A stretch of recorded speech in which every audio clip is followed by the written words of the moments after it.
الحمد لله نحمده ونستعينه ونستغفره ونؤمن به ونتوكل عليه ونعوذ بالله من شرور أنفسنا ومن سيئات أعمالنا من يهده الله فلا مضل له ومن يضلله فلا هادي له ونشهد أن لا إله إلا الله وحده لا شريك له ونشهد أن محمدا عبده ورسوله أرسله بالحق بشيرا ونذيرا أما بعد يا أيها الذين آمنوا اتقوا الله حق تقاته ولا تموتن إلا وأنتم مسلمون يا أيها الناس اتقوا ربكم الذي خلقكم من نفس واحدة وخلق منها زوجها وبث منهما رجالا كثيرا ونساء واتقوا الله الذي تساءلون به والأرحام إن الله كان عليكم رقيبا يا أيها الذين آمنوا اتقوا الله وقولوا قولا سديدا يصلح لكم أعمالكم ويغفر لكم ذنوبكم ومن يطع الله ورسوله فقد فاز فوزا عظيما وشر الأمور محدثاتها وكل محدثة بدعة وكل بدعة ضلالة وكل ضلالة في النار أعوذ بالله السميع العليم من الشيطان الرجيم بسم الله الرحمن الرحيم إن هذا القرآن يهدي للتي هي أقوم ويبشر المؤمنين الذين يعملون الصالحات أن لهم أجرا كبيرا وقال لو أنزلنا هذا القرآن على جبل لرأيته خاشعا متصدعا من خشية الله وتلك الأمثال نضربها للناس لعلهم يتفكرون فقال اقرأ كتابك كفى بنفسك اليوم عليك حسيبا فقال أفلا يتدبرون القرآن أم على قلوب أقفالها. حضرات، اللہ کی توفیق سے بعد حمد و ثنا میں نے آپ کے سامنے قرآن مجید کے 3 مختلف مقامات سے آیتیں گوشہ گزار کی آج کے اپنے موضوع کی مناسبت سے، جو کہ قرآن کا پیغام انسانیت کے نام رکھا گیا ہے۔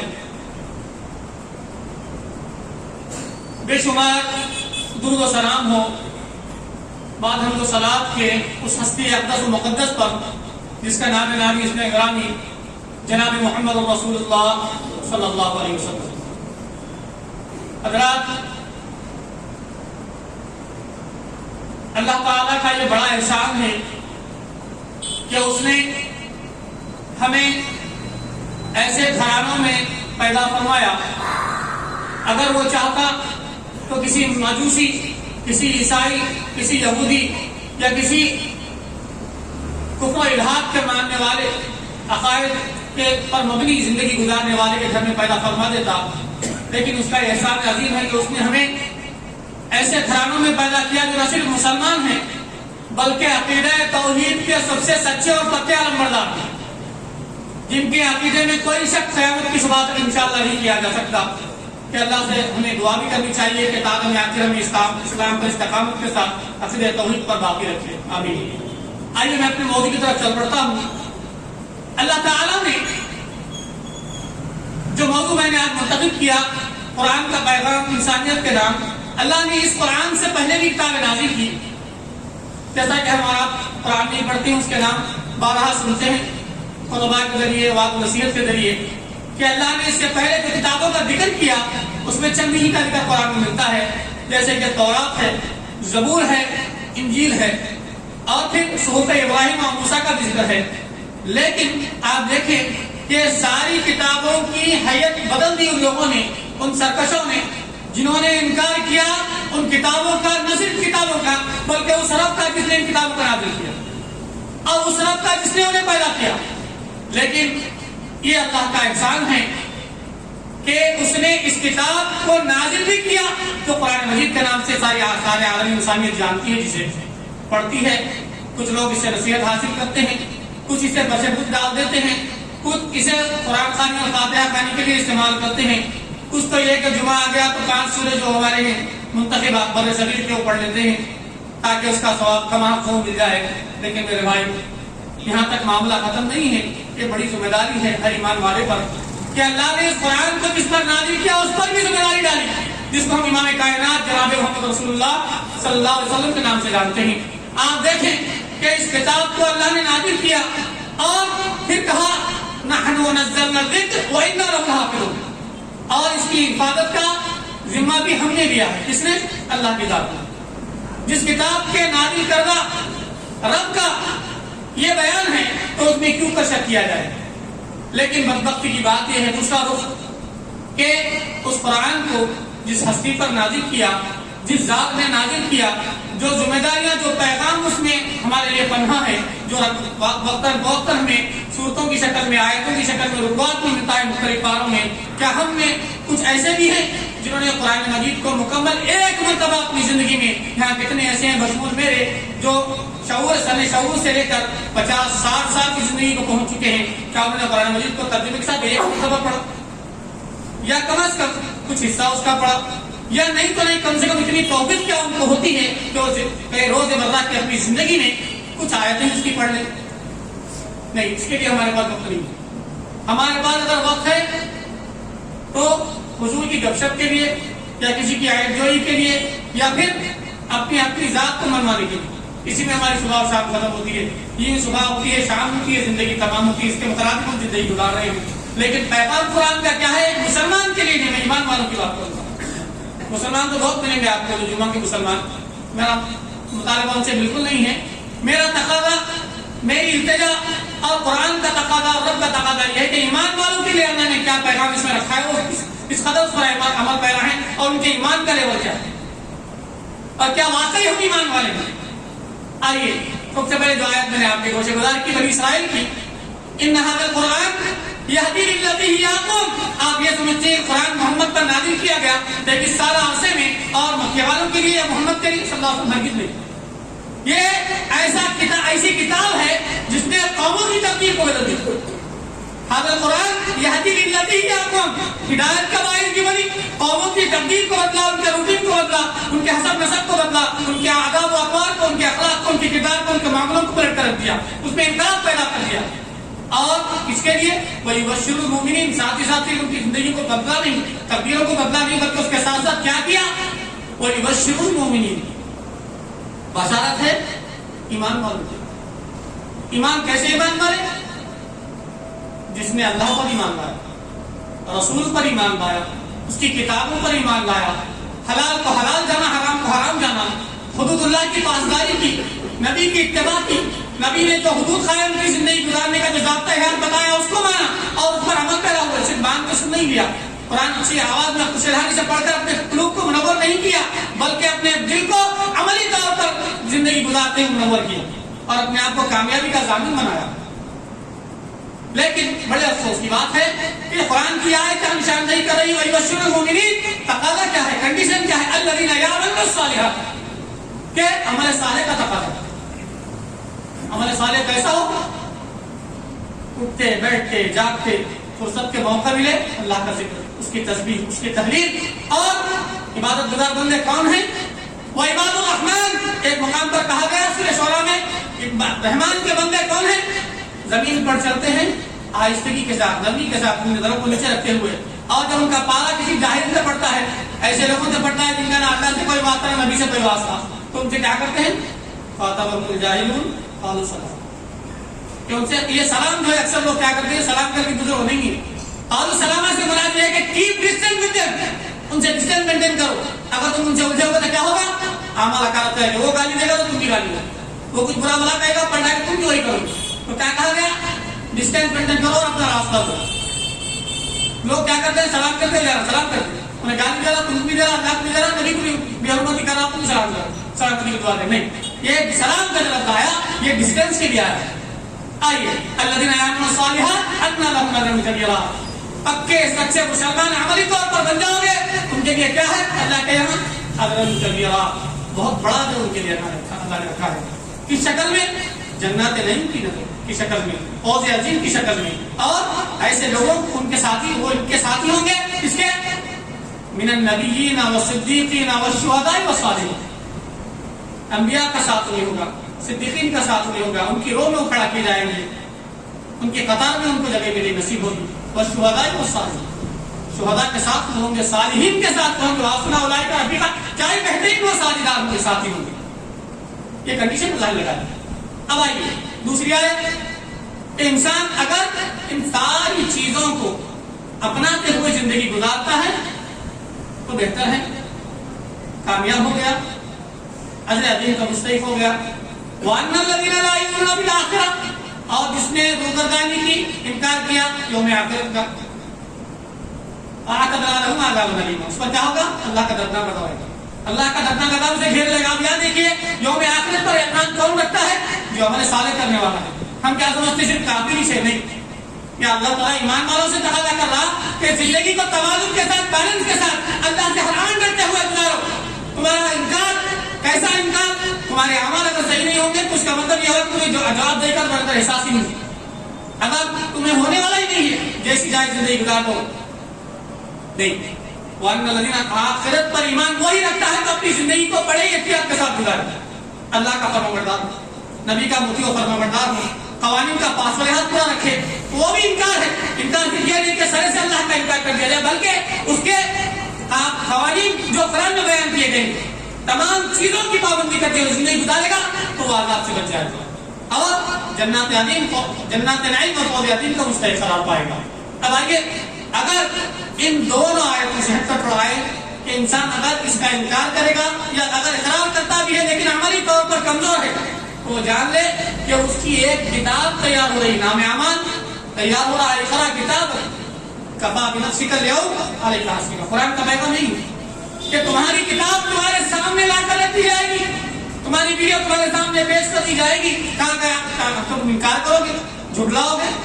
جب تمہاری ساری ویڈیو تمہارے سامنے رکھی جائے گی، یہ تم نے فلاں جگہ یہ کیا، یہ کیا، جیسے جیسے تم نے لوگوں پر کمزوروں کو ظلم کیا، حلال کو حلال نہیں جانا، حلال کو حرام، حرام کو حلال کر دیا اور جھوٹی گواہیاں دی اور لوگوں پر ظلم و ستم کیا اور کبھی آیا نماز پڑھ لی، کبھی سمجھ آیا اللہ کے گھر سے گزر رہے تھے طرف داخل ہو گئے نماز پڑھ لیے سمجھ. الذین یعملون الصالحات، کہ پورے عملی طور پر مومن وہ ہے کامل جو عمل صالح کو اپنی زندگی کا نصب العین بنا لے، مقصد حیات بنا لے. تسبیح و تحلیل اللہ کے حدود کا اور اللہ کے رسول کا جو کار خیر کا طریقہ کار ساری زندگی 70 سالہ زندگی پر محیط ہے نبوت کی. اس پر آپ دیکھیں کہ زندگی کا کوئی لمحہ نبی کا ایسا نہیں ہے جس کو جو خیر سے خالی ہو. کس کے لیے ہے؟ لقد کان لکم فی رسول اللہ اسوۃ حسنہ. قرآن کا پیغام ہے کہ نبی کی زندگی تمہارے لیے کیا ہے؟ بہترین نمونہ ہے. نبی بہترین آئیڈیل ہے، صرف ایمان والوں کے لیے نہیں، ساری انسانیت کے لیے.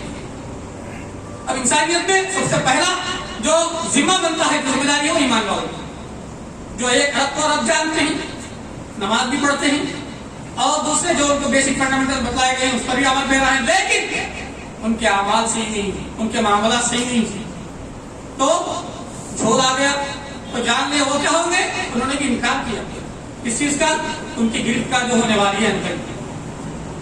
تو اللہ تعالیٰ ایمان والوں سے پیغام کیا دے رہا ہے قرآن؟ اللہ کا تقاضا کیا ہے کہ پورے اترو، ادخلوا فی السلم کافہ.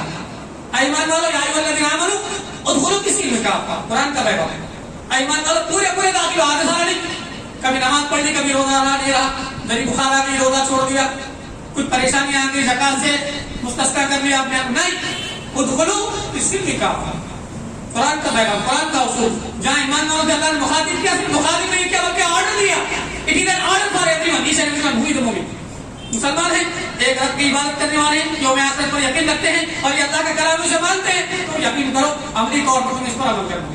عملی تو جواب تمہیں اس پر پیدا نہ ہوگا اگر تمہیں آخرت میں جواب نہیں کرے یا نہیں تو زندگی جیسی چاہے گزارو.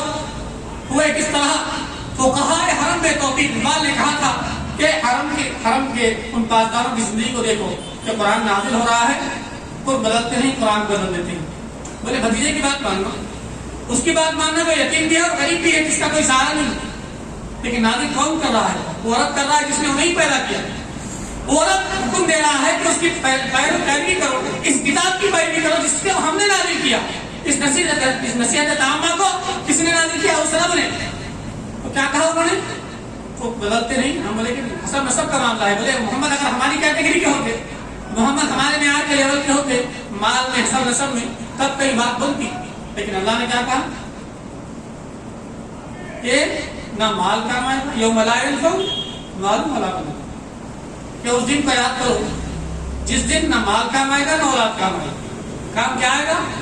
وہ دل الا من اتى الله بقلب سلیم، وہ دل جو ہر آن دنیا میں اللہ کے ڈر و خوف سے دھڑکتا تھا اور اس پر کامل یقین رکھتا تھا، وہ زندہ دل جو اللہ کی تسبیح و تحلیل میں زندہ تھا اور وہ گردان رہتا تھا اور ہمیشہ زندہ رہتا تھا اور اپنے آپ کو اللہ کی تسبیح و تحلیل میں لگایا ہوا تھا، وہ اسے کام آئے گا، وہ عمل کی شکل میں کام آئے گا۔ یہاں پر حسب نسب کا ذکر قرآن نے کہیں نہیں کیا۔ حسب نسب تو انسان کی اپنی آئیڈینٹی کے لیے ہے، لیکن اس کا تعلق آخرت کی نجات کے سے کچھ اس کا تعلق نہیں، تعلق ہے اعمال کا۔ فاطمہ رضی اللہ عنہ امیر کریم صلی اللہ علیہ وسلم کے پاس آتی ہے، آپ فرماتے ہیں اعملی فاطمہ، 3 مرتبہ آپ نے فرمایا فاطمہ عمل کر، اگر تو قیامت میں میرا ساتھ چاہتی ہے، میرا خود چاہتی ہے تو کیا کر؟ عمل کر۔ عمل کیسا کر؟ نماز پڑھ، اللہ کی عبادت کا اس طرح کر جس طرح کرنے کا حق ہے۔ یہاں یہ نہیں کہا کہ میرا حسب نسب لے کر آیا، میرا وسیلہ لے کر آیا، نہیں، اے عمل فاطمہ، فاطمہ تو عمل کر۔ وہاں پر عمل کا سوال ہے، محمد کسی کا کام نہیں آئے گا، محمد کی کوئی کام نہیں آئے گا۔ یوم یفر المرء من اخیہ وامہ وابیہ، کہ وہاں پر چہرے متنفر ہو جائیں گے، ایک دوسرے کو پہچاننے سے انکار کر دیں گے۔ باپ بیٹے کو نہیں پہچانے گا، بیٹا باپ کو نہیں پہچانے گا، ماں بیٹی کو نہیں، بیٹی ماں کو نہیں۔ کیسی محبت ہوتی دیکھیے آپ، ذرا بیمار پڑ جائے آپ پھر دیکھیں آپ کے لیے کائنات ایک کر دیتے، لیکن وہاں کیا ہوگا؟ نفس نفسی کا عالم ہوگا۔ یوم لا تملک نفس لنفس شیئا، اس دن کو یاد کرو جب نفس نفسی کا عالم ہوگا، وہاں پر حکومت کس کی چلے گی؟ وہاں پر آرڈر کس کا چلے گا؟ والامر یومئذ، آج بتاؤ کس کا، آج کس کی بادشاہت ہے، آج کس کا حکم چلے گا؟ نہ امریکہ کا چلے گا، نہ ہندوستان کا چلے گا، نہ پاکستان کا چلے گا، وہاں پر اللہ کا حکم چلے گا۔ کیوں؟ فلسفہ قرآن اسی کا نازل کردہ، پیغام اسی کا، نبی اسی کا بھیجا گیا اور احکامات اسی کے اور بات اسی کی چلے گی۔ اور نام اعمال پر اگر مہر نہیں محمد رسول اللہ کی، کتاب اللہ کی، تو وہی قابل قبول ہوگی۔ اب ساری چیزیں، سارا فلسفہ، اب آئیے تھوڑے سے اقبال کے شعر میں چینج کرتے ہوئے کس طرح تو کہا ہے عجم کے توقیف، عجم سے مراد ہندوستان کا بر صغیر کو میں لے رہا ہوں۔ ہمارے پاس بھی بڑے بڑے علماء ہیں، بڑے بڑے دانشوران ہیں، مفکرین ہیں، لیکن ان کے پاس اللہ کے رسول سے زیادہ بڑی مقدس ہستیاں ہیں جن کی پیروکاری میں ساری کائنات کو لگائے ہوئے ہیں، لیکن وہاں چلے گی کس کی بات؟ نبی کا اسوہ لے کر آئے گا عمل کی شکل میں تو مہر قابل قبول ہوگا۔ اللہ کی کتاب کا عمل کیا رہا؟ نہ وہاں پر امام کائنات کے علاوہ ابو حنیفہ کام آئیں گے، نہ امام شافعی کام آئیں گے، نہ مالکی کام آئیں گے، نہ حنبلی کام آئیں گے۔ کیوں؟ انہوں نے بھی کیا کہا؟ اپنے آپ کو مستثنیٰ کر لیا۔ کیا کہا؟ کل کو دن یہ نہ کہے کوئی کہ امام نے، شافعی نے یہ کہا، احمد نے یہ کہا، حنبل نے یہ کہا، نہیں، اترکوا قولی بقول رسول اللہ صلی اللہ علیہ وسلم، ہمارے قول کو ترک کر دو، چھوڑ دو، دیوار پر دے مارو۔ کیوں؟ اگر وہ قرآن سے اور نبی کے اصول سے ٹکرائے، بات ختم ہو گئی۔ پتہ نہیں انہوں نے کس کس کو امام اعظم بنایا ہوا ہے۔ اللہ کے ڈریں، اللہ کا خوف اپنے اندر پیدا کریں۔ امام اعظم کوئی نہیں ہو سکتا، اور امام کائنات کو اللہ نے امام اعظم بنایا، اس کی بات اس میں دو رائے نہیں ہو سکتی، اور اس کی کتاب جو نازل کی اس میں رب نے، اس میں کوئی شک و شبہ نہیں ہو۔ ذالک کتاب لا ریب فیہ، یہ وہ کتاب ہے جس میں کسی قسم کا شک و شبہ نہیں۔ کس کے لیے؟ ہدی للمتقین، ہدایت کس کے لیے؟ سچا سب ہدایت متقین کے لیے، تو اللہ سے ڈرنے والے۔ اب دیکھو ڈرتے کس سے؟ اولیاء اللہ کو ڈرتے، پیر سے ڈرتے، فقیر سے ڈرتے، اور نہ محاسبہ ہم خود کرتے۔ دو ہی چیزوں کا معیار، وتیرہ، شعار، پیمانہ اور نجات کے لیے ذریعہ بنایا گیا، تو دو ہی چیزیں آپ نے کہا۔ آپ کی زندگی کی ابتدا سے لے کر خطبۃ الوداع تک دیکھ، حجۃ الوداع کے خطبے تک دیکھ لیں کہ آپ نے دو چیزوں کا تقاضا کیا۔ تیسری کوئی چیز کوئی بتا دے تو سرحد کی ختم ہے، جس کی قبض قدرت میں میری جان ہے، میں اس نمبر پہ کھڑنا چھوڑوں۔ دو ہی چیزوں کا تقاضا اللہ کے رسول نے کیا۔ ایک کیا؟ ترکت فیکم امرین لن تضلوا ما تمسکتم بہ کتاب اللہ و سنت، ایک میری سنت، کتاب اللہ، ایک اللہ کی کتاب اور ایک میری سنت۔ تیسری کوئی چیز بتا دے، نہیں ہو سکتا میرے بھائی۔ یہ اللہ کا بڑا احسان ہے کہ اللہ نے ہمیں ہدایت کے راستے ہموار کیے۔ قرآن مجید ایک ایسی عالمگیر کتاب، ایک ایسا عالمگیر پیغام جس کو اللہ تعالیٰ نے مختلف زمانوں میں اسی طرح رکھا جس طرح آپ نصیحت حاصل کر سکتے ہیں۔ اس کی ایک ادنا سی مثال یہ ہے کہ کوئی بتائے کہ دنیا کی کوئی ایسی کتاب ہے جس کے ترجمے اتنی زبانوں میں ہو جتنا قرآن کی، میں نہیں سمجھتا کہ ایسی کتاب جس کا ترجمہ ہر زبان میں موجود ہے۔ لیکن بدبختی کی بات یہ ہے، بدنصیبی کی بات یہ ہے کہ ہمارے پاس قرآن کو پڑھنے سمجھنے کے لیے جس کو ہماری مادری زبان میں جس کا ترجمہ موجود ہے، ہمارے پاس وقت نہیں۔ ہمارے پاس ٹائم تو ہے ہر چیز کے لیے سوائے قرآن کا نماز. بڑی بدبختی کی بات ہے، اس لیے کیونکہ یہ جو پیغام قرآن کا ہے انسانیت کے نام یہ تقاضا کرے گا، اور اگر اس پر عمل پیرا ہوں گے، اسے سمجھیں گے، تدبر و تفکر کریں گے تو کیا ہوگا؟ یہ حجت بنے گا، ڈھال بنے گا. اور اگر اس سے روگردانی کی تو یہ قرآن کھڑا ہو جائے گا تمہارے اپوزیشن میں، کہے گا کہ اللہ بڑے تاخوں میں سجایا گیا، بلندیوں پر رکھا گیا، بڑی قیمتی کپڑوں میں کا لباس مجھے پہنایا گیا، لیکن اس ظالم نے میری کبھی قدر کی، نہ مجھے کھولا، کبھی سمجھنے کی کوشش کی، نہ اسے توفیق ہوئی. ہائے بدبختی، اس دن کیا ہوگا؟ پھر کہے گا کہ تھوڑی سی مہلت دے دی جائے اللہ، ہم جائیں تھوڑے کچھ عمل کر کے آئیں. لیکن قرآن کیا کہتا ہے؟ وقت ختم ہو چکا. لا یستعجلون الساعة ولا یستقدمون. جس طرح فرشتہ آتا ہے اور اپنے وقت پر نہ ایک لمحہ آگے نہ پیچھے، اسی طرح تمہاری زندگی دی گئی تھی 50-60 سال کی جو بھی تھی وہ ختم ہو گیا، واپس لوٹنے کا سوال ہی پیدا نہیں ہوتا. ہمیشگی یعنی جہنم یا ہمیشگی کی راحت اور جنت نعیم اور فوز عظیم کے تم مستحق قرار دی جاؤ گے. کب؟ جب تم اس پیغام کو سمجھو گے، نہ صرف سمجھو گے بلکہ اس پر عمل کرو گے جس طرح کرنے کا تقاضا ہے. تو بہرحال میرے بھائیوں، ایک دو باتیں اور ہے رکھ کے اپنی بات کو سمیٹ لوں کہ ہمیشہ ہوتا ایسا ہی ہے کہ بہت سارے نکات لے کر کے آتا ہوں، لیکن وقت کی تنگی اس بات کی اجازت نہیں دیتی کہ بات پوری مکمل کی جائے. آئیے ایک اور آیت جو قرآن مجید کی میں نے آپ کے سامنے رکھی، لو انزلنا هذا القرآن على جبل. اس آیت کو سمجھ لیں، اس پر تدبر و تفکر کرے تو آپ کو بات تقریباً سمجھ میں آ جائے گی. ہمارے اندر وہ دل ہے جو اللہ کی یاد میں، جو اللہ کے ڈر اور خوف سے لرزنے والا ہو، تو وہ دل سمجھ جائے گا کہ اگر اس کتاب کو ہم بڑی بڑی چٹانوں پر، پہاڑوں پر نازل کرتے تو ان مضامین کے، ان احکامات کی شدت سے اس کا وزن بھی اور ریڑا ریڑا ہو جاتا. لیکن ہم نے کیا کیا؟ وہ دل کا انصار مضرب الناس، ہم نے اس سے کھول کھول کر مثالیں انسانیت کے لیے رکھ دی. اس کے لیے لعلہم یتفکرون، جو تدبر و تفکر کرتے ہیں. کون کرتے ہیں؟ وہ جو اللہ سے ڈرنے والے ہیں، جو یوم آخرت پر یقین رکھنے والے ہیں، قیامت کے برپا ہونے پر یقین رکھنے والے ہیں، حساب و کتاب پر یقین رکھنے والے ہیں، اعمال کی سزا و جزا پر یقین رکھنے والے ہیں. اس کے علاوہ کوئی اور ہے؟ اور جو ہے وہ باطلان معبودان باطلہ کی پرستش کرنے والے ہیں، یا تو پھر نہ اللہ کو ماننے والے، نہ کسی کو ماننے والے، نہ کسی انسان کو ماننے والے، یا کسی یہ جو لوگ ہیں نہ ان کا کوئی خدا ہے، نہ ان کی کوئی صبح شام کو روٹین ہے، وہ جیسی زندگی چاہتے ہیں منمانی گزارتے ہیں. بدبختی کی بات یہی ہے کہ ایسی کتاب جس قوم کے امام پر نازل کی گئی، جن امت محمدیہ پر نصیحت کے لیے چھوڑی گئی، قیامت کی صبح تک کے لیے، ان کی بدبختی کا عالم یہ ہے کثرت تعداد میں تو اچھی خاصی وافر مقدار میں، مال و دولت بھی ماشاءاللہ اچھا سا ہے، لیکن کیا بات ہے غلبت علیہم الذلۃ والمسکنہ، ذلت کی امیر گڑھے میں بھی وہی ہے. کائنات کے کوئی ذرے میں ایسا، کوئی ذرے میں وہ نہیں چھوٹے ہیں جہاں انہیں شک و شبہ کی نظر سے نہ دیکھا جاتا. وجہ کیا ہے؟ سبب کیا ہے؟ ان کے اعمال، ان کے عادات و اخبار، ان کے معاملات، ان کے اخلاق، ان کی گفتار و کردار. آپ بتا لیں، اسی لیے کہا گیا اقرا کتاب، جان دو سرکار کو، پڑھ لو، سمجھ لو کہ ایک کتاب جو تیری تیار ہو رہی ہے، تو جان لے کہ تیرے سامنے ہم تیری پیش کی جانے والی ہے. نہ تو اس سے انکار کر سکے گا، نہ اس سے روگردانی کر سکے گا، نہ کوئی راستہ تجھے فراہم کیا جائے گا کہ فرار کر جائے. یا کوئی انسان یوم الدین المقر، ایسا دن اس دن انسان کہے گا کہ آج فرار کہاں ہے؟ No escape. اللہ کے یہاں بڑی فخر ہے ان لوگوں کے لیے جو روگردانی کرتے ہیں اس کتاب کے احکام سے، فراہمی سے اور نبی کے اسوے سے. جان لیں وہ بڑے بدبخت ہیں، بڑے ناکام و نامراد ہوں گے اس دن جس دن کوئی سایہ نہ کام آئے گا سوائے اللہ کے سائے کے. یوم لا ظل الا ظلہ، اللہ کا سایہ انہی کے لیے نصیب ہوگا جو اللہ کے سچے پکے فرمانبردار تھے اور اس کی عبادت میں اپنے آپ کو انہوں نے اس قدر غرق کر دیا تھا. وَاعْبُدْ رَبَّكَ حَتَّىٰ يَأْتِيَكَ الْيَقِينُ. عبادت اس طرح کرو کہ تمہارے یہاں موت کا فرشتہ تمہاری روح قبض کرنے کے لیے آ جائے اور تم اس حالت میں اس سے ملو کہ تم اللہ کی عبادت میں. عبادت کے معنی مفہوم کیا ہے؟ عبادت اس طرح کر، اس طرح کہ آج تیرا آخری دن ہے، یہ لمحہ تیرا آخری ہے اور موت کے فرشتے نے تجھے آن کر اپنی طرف لے لیا ہے تیری روح کو. اس طرح عبادت کر. ہماری عبادت رہی کا، ہماری عبادت کا عادت ہے. مؤذن اذان دیتا ہے، آتے ہیں، نماز پڑھتے چلے جاتے ہیں اور دیکھتے ہیں کہ کہاں سے جگہ ملے فوراً نماز ہو اور فرار ہو، بھاگ مشکل سے.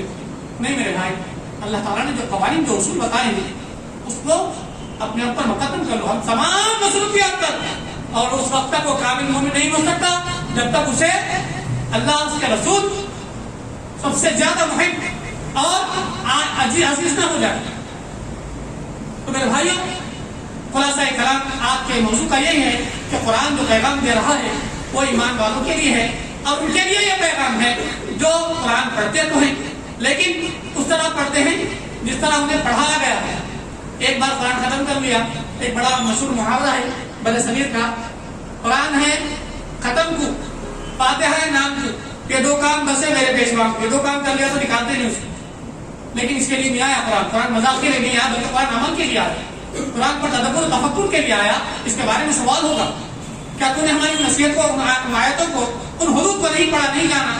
تو کہے گا ہائے مجھے نہیں پڑھایا گیا، مجھے نہیں معلوم. لا ادری، وہ یہی کہے گا. کیوں؟ کیونکہ اس نے اس زبان کو سیکھا ہی نہیں، اس قرآن کو پڑھنے کے لیے اس کا وقت تھا ہی نہیں. اس کے بعد وقت تھا تو ان کورسز کے کرنے کے لیے، ان علوم کو حاصل کرنے کے لیے تھا جو اسے دنیا اچھی طرح سے دلا سکتے ہیں. اچھا مقام، اچھا مرتبہ، اچھا گھر، اچھی نوکری، اچھی بیوی دلا سکتے ہیں. اس کے لیے اس کی ساری کاوشیں ہیں. ومن اراد الاخرہ وسعى لها سعيها وهو مؤمن فاولئك كان سعيهم مشكورا. کہ مومن کی زندگی کیا ہے اور ساری کوششیں مومن کی کس لیے ہوتی ہے؟ آخرت کے لیے، ذخیرہ آخرت کے لیے ہوتی ہے. اور وہ کیا ایک بہتر ذخیرہ ہے. اور فاولئك كان سعيهم، اس کے لیے اللہ تعالیٰ اس کی بڑی قدردانی کرنے. فاولئك كان سعيهم مشكورا، اس میں کوئی دو رائے نہیں، دو شک نہیں کہ اللہ تعالیٰ ایسے لوگوں کی قدردانی کرتا ہے، ایسے لوگوں کے اعمال کی، ایسے مومنوں کی جو ہر آن اللہ کا پاس لحاظ کرتے ہیں اور ایسے اعمال بجا پاتے ہیں جو ان کے لیے ہمیشہ والی زندگی، کامیابی، کامرانی اور عزت والی زندگی عطا کرنے والا ہے. تو بہرحال میرے بھائیوں، یہ چند باتیں تھی جو اللہ کی توفیق سے میں نے آپ کے سامنے رکھی. اور بہت سے پہلو تھے اور معجزات قرآن کے جو مراکز بیان کیے گئے ہیں. آپ انشاءاللہ اس کے لیے ایک سیریز چاہیے. یہ آدھا گھنٹے کا وقت بالکل بھی کافی نہیں ہوگا. اللہ رب العالمین سے دعا ہے کہ اللہ تعالیٰ جو کچھ باتیں اس قلیل وقت میں آپ کے سامنے رکھی گئی، سب سے پہلے اس کہنے والے کو اور ہم تمام سننے والوں کو اس پر عمل کرنے کی توفیق عطا فرمائے. اللہ تعالیٰ ہمارے عمل کی اصلاح فرمائے. قرآن کو اس طرح پڑھنے کا ہمیں پڑھنے والا بنا دے جس طرح صحابہ اکرام پڑھا کرتے تھے، جس طرح نبی پڑھا کرتے تھے، جس طرح وہ عمل کرتے تھے. اللہ تعالیٰ ہمیں بھی کم از کم کچھ حصہ اس کا سمجھ کر اس پر عمل کرتے ہوئے اپنی زندگی اور آخرت کو، دنیا و آخرت کو کامیابی و کامرانی کی طرف لے جانے والا بنا دے. ہر قسم کی ریا سے، نمود سے اللہ تعالیٰ ہمارے عمل کو پاک صاف فرما دے. اللہ تعالیٰ عزت کو ہمارا لباس بنا دے. اللہ تعالیٰ ذلت کو ہمارے وجود سے کو دور فرما دے. دشمنان اسلام کو، قرآن کے دشمنوں کو، اسلام کے دشمنوں کو، نبی کے دشمنوں کو، اسلام کے لیے والوں لوگوں کو اللہ تعالیٰ عزت و سرفرازی عطا فرمائے اور ان دشمنوں کو نابود فرمائے. اللہ تعالیٰ نے جن کے حق میں ہدایت نہیں رکھی ہے ان کے وجود سے اس پورے زمین کو پاک صاف فرما دے. آمین. اقول قولی هذا استغفر الله ولكم وسائر المسلمين. بارك الله لنا ولكم في القرآن المجيد ونفعنا واياكم بالآيات والذكر الحكيم. انه تعالى جواد كريم ملك بر رحيم ورب حليم.